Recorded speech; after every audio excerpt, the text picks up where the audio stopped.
Hey everyone, and welcome to The Explainer. Today, we're unpacking what is honestly one of the most fascinating and consequential geopolitical chess matches happening in the world right now. We're looking at the fierce, high-stakes rivalry between the United States and China over artificial intelligence hardware. It's a story packed with export controls, rapid-fire innovation, and this really incredible phenomenon known as the boomerang effect. I'm absolutely thrilled to guide you through this, so let's jump right in.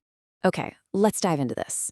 You know, when we think about artificial intelligence, our minds usually go straight to the software, right? The chatbots, the generative models. We see these massive, splashy headlines about billionaires like Elon Musk and Sam Altman fighting it out in US courts over the commercial direction of OpenAI.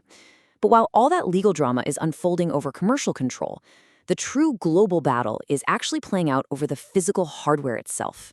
Who controls the chips that make all this software even possible?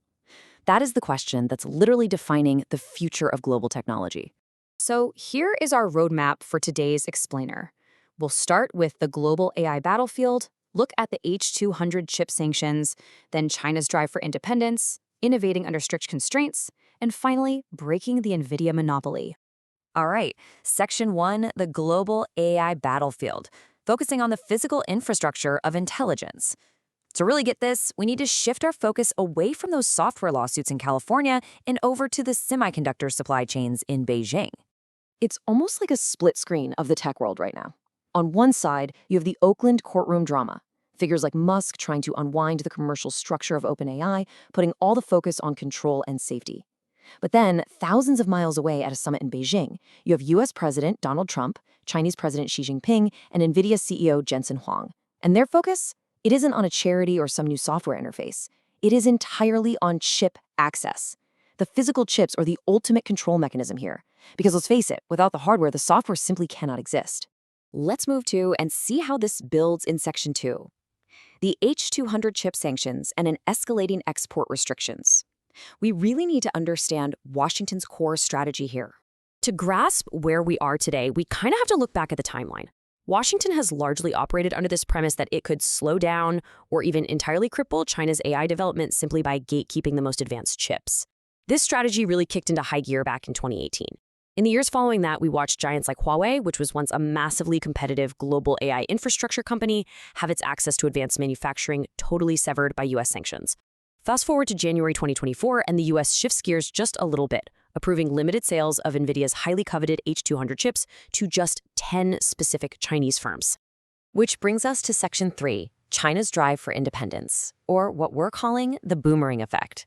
This is where we see exactly how those earlier restrictions served as a massive, massive wake-up call for Beijing. So what we have here are two fundamentally opposing strategies colliding head-on. Washington's strategy was built almost entirely on restriction and gatekeeping, but Beijing? They took a very stark lesson from the sanctions placed on companies like Huawei. The Chinese government and its tech sector realized that relying on American technology was a huge strategic vulnerability. So their strategy became singular, almost laser-focused. Build a completely self-reliant AI tech stack. We're talking domestic chips, domestic software, domestic cloud infrastructure, the whole shebang, completely independent supply chains. Now, what's really interesting about this is when the US recently approved those limited sales of the advanced H200 chips we mentioned, everyone kind of expected Chinese tech giants to jump at the chance to buy them. But then, Alibaba, Tencent, ByteDance, JD.com, Lenovo, they all passed. No way, right? It was a shocking decision to a lot of people, but it sends a crystal clear signal. Beijing is fully, absolutely dedicated to a future that doesn't depend on Nvidia or the American AI ecosystem. They are pouring all their resources into their own domestic chip manufacturing. Let's dive into Section 4, innovating under strict constraints, basically working around the hardware. What actually happens when you can't just go out and buy the fastest hardware in the world? Well, think about it. When you're cut off from the absolute top-tier compute power, stuff like America's H100 and Blackwell series chips, you have to adapt. First, Chinese developers were slammed with severe hardware design constraints. Since they locked that brute compute capacity, they couldn't just throw endless computing power at a problem. Instead, they had to pivot to Step 2, a hyper-focus on optimization and efficiency. Step 3 involved actually developing new, much leaner algorithms that just require less processing juice to begin with. And Step 4 is the wild result we're seeing today. Organizations like DeepSeek are achieving comparative outcomes with their US counterparts, but they're doing it on significantly lesser hardware. It's proof that constraint bred a totally different, incredibly lean kind of innovation. The tech author Nina Shang really hits the nail on the head here. She says Formula One isn't won by the best single engine, it's won by the entire system. Software coordination, networking, and scale. And that is absolutely crucial to understand. The AI race isn't just about who has the single fastest, shiniest chip sitting on a desk. It's about how the entire technology stack works together in harmony. China's essentially become incredibly proficient at optimizing the entire system to make up for the fact that they don't have the very best single engine. Moving to our final section, Section 5, breaking the Nvidia monopoly, shattering the ecosystem. This right here is the ultimate climax of this whole technological boomerang effect. So, the crucial point is this staggering figure, 85%. That number represents Nvidia's current market share dominance with its CUDA software ecosystem. For a really long time, if you were doing any serious AI development anywhere in the world, you were almost certainly operating within Nvidia's ecosystem. It's basically been an absolute monopoly.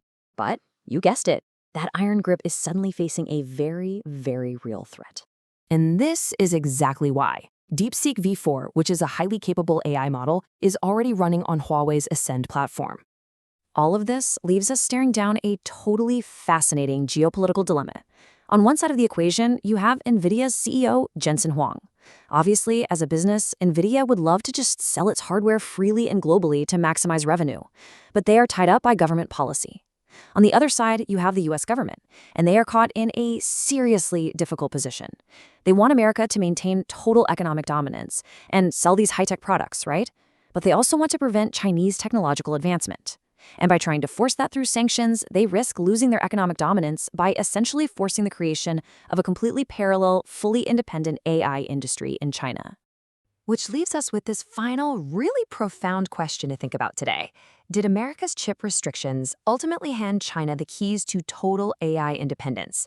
I mean, by slamming the door on American hardware, did policymakers inadvertently force the creation of a self-sustaining rival ecosystem that might actually outpace them one day? It is the classic geopolitical boomerang effect. And honestly, the long-term consequences are literally just beginning to unfold. Thank you so much for joining me for this explainer. Keep learning, keep questioning, and I'll catch you next time.